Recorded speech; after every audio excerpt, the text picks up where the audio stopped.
నా ప్రేమ లోకం నువ్వే అంటున్నా, నీతో ప్రయాణం ఇష్టమేనన్నా, ప్రేమ తెలిపిన రామ చిలుకను హత్తుకోమన్నా.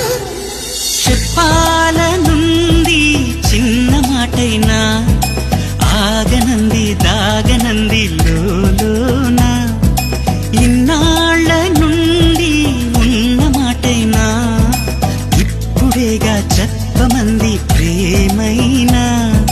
పెదవి కదిలించుకోమ